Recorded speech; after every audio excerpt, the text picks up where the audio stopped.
Hi everybody, and welcome back to Lost Genre Reddit Stories. For this video, I won't give you a summary of what it is about. I will tell you that it is the complete arc of somebody being betrayed, going through the pain, and then getting over it. This one's from user Oh Whoa Eskimo. I, 30 female, caught my husband, 31 male, in an affair, and I don't know how to move on.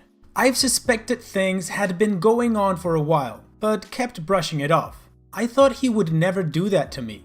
Since around April 2020, he's been refusing my attempts to be intimate with me most of the time, sitting differently on the couch to where he's facing away from me. Little things. It's with one of our good friends. She came to my house a few weeks ago. She's texted me. She's pretended to be there for me. I found out because I rolled over and they were having a Snapchat conversation.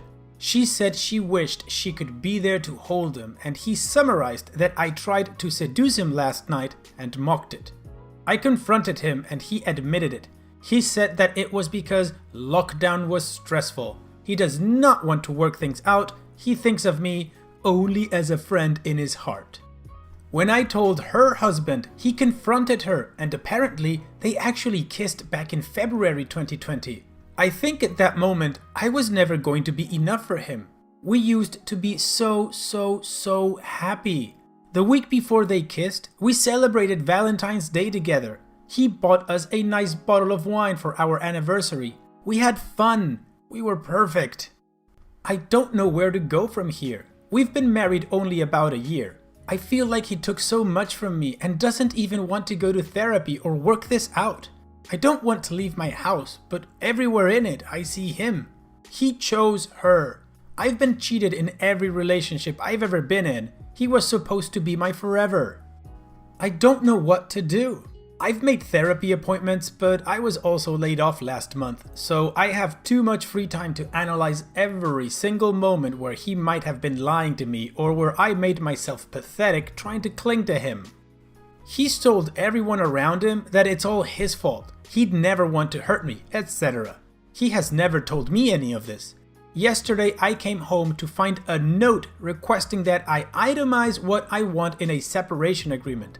A note. There was nothing personalized. It wasn't signed. My dream has always been a husband and a family. I'm 30, and while logically I know I can still have that, I keep feeling like I'm drowning. How do I start to get through this?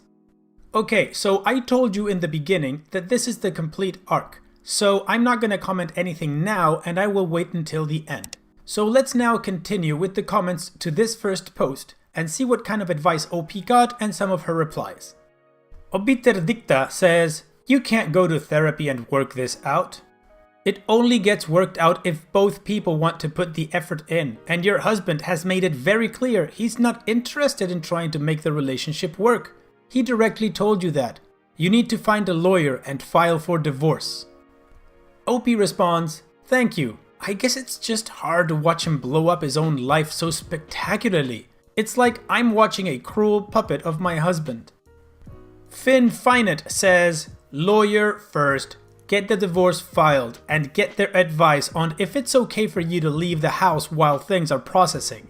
As for the other, you need to fill your time. Devote yourself to hobbies, including picking up new ones. Rely on friends, long video calls, watching movies together, etc. Fill as much of your time as you can until things start to process. I'm so sorry he gave up on you without even trying, hun. You deserve far better than that. It's a shame some people are so good at hiding how little respect they have for other folk.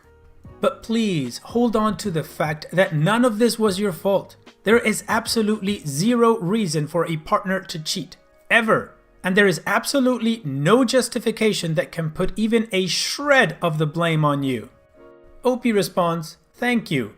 The worst thing is that he tried to turn it on me this morning, that things had been off. But it only started being off when he started this affair and he began gaslighting me." Lil Girly says, "Have a mantra to help you when things get overwhelming. I'm going to be okay. This sucks, but I'm going to be okay. I am a loyal, trustworthy, hardworking woman. I deserve the same in return. I am beautiful, I am confident, I am worthy. Even if you don't feel they are true in this moment, it will help to say them out loud until they hold truth to you. I'm sorry you are going through this. You can't trust this man anymore, and he is not willing to compromise with you. You deserve better. That was pretty good advice that OP got, particularly everybody that said first get a lawyer, file for divorce, and forget about him because he doesn't want to work this out with you. Very pragmatic and assertive. That's good advice. So now we're going to move on to a compilation of 3 different updates that OP put. They were short updates, so I put them all into one big block. And then the final update. I just let him know that if he wants a divorce, that I would like to be no contact. I have a consult with a pretty great lawyer this Thursday. I will not sit through a conversation of his justifications. If you look at my post history, you can see what I've been trying to work through. D-Day was August 11th. On August 17th, I came home to a note unsigned that only said he wanted me to list property I wanted per a separation agreement. We are in Virginia.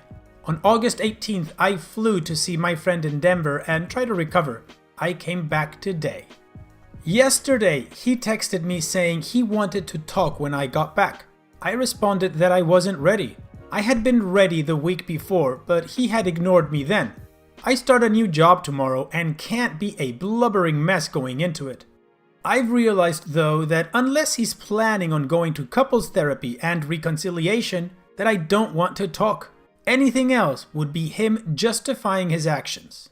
I believe that his goal is for as quick of a divorce as possible. It breaks my heart, but I can't just sit there and listen to his excuses and how he will be with her.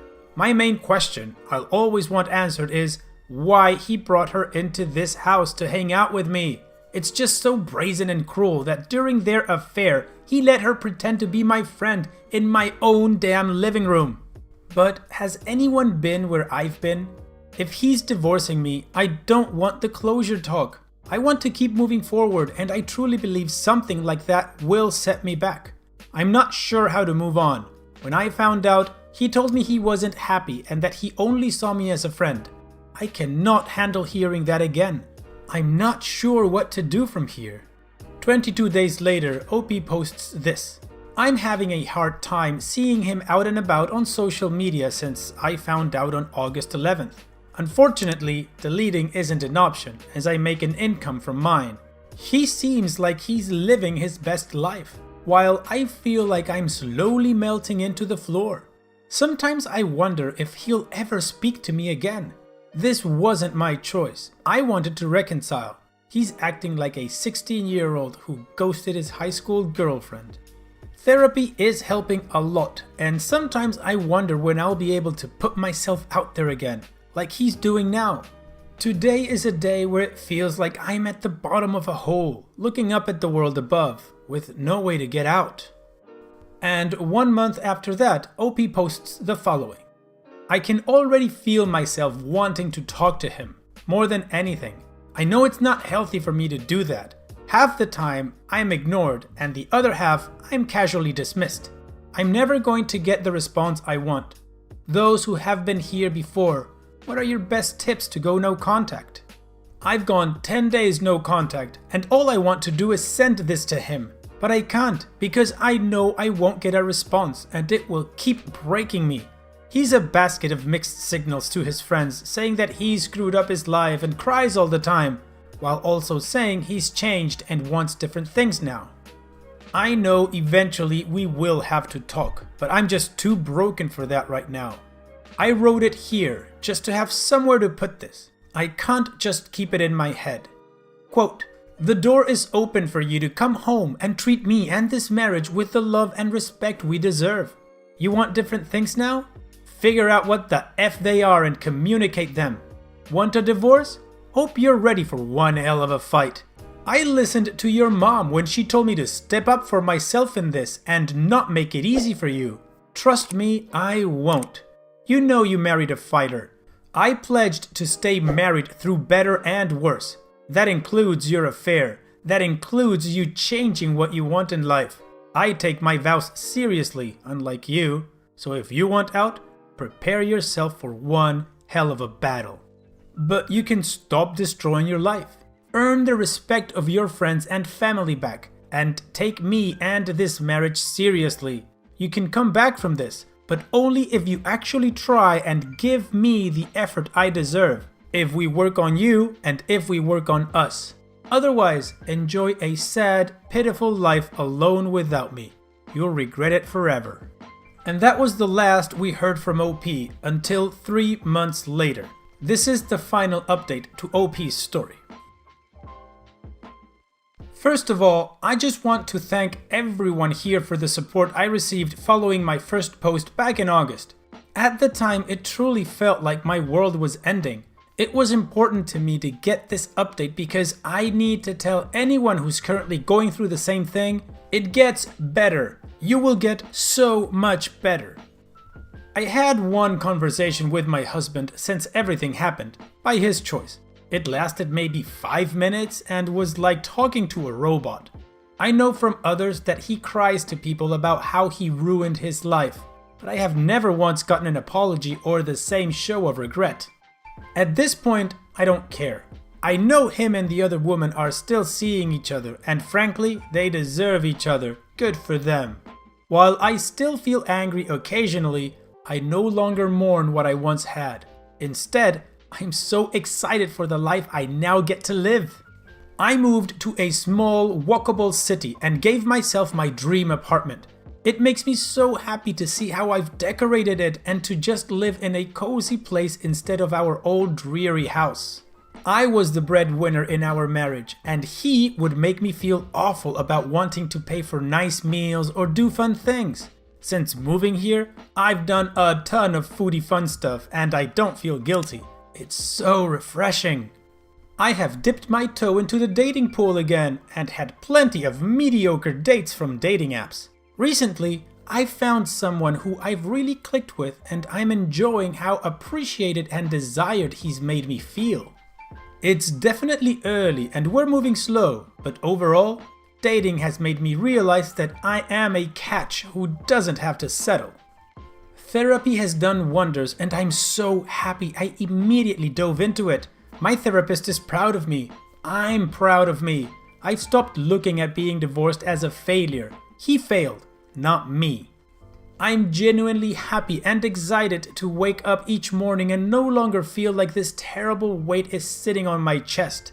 The holidays were surprisingly easy and I found myself so happy to spend time with my family without having to compromise anything. So all in all, life is good and there's so much of it ahead. Looking back, I can't believe I wasted so much time thinking about how I could get him to come home. I've made my own home and my own happiness, and that is worth so much more.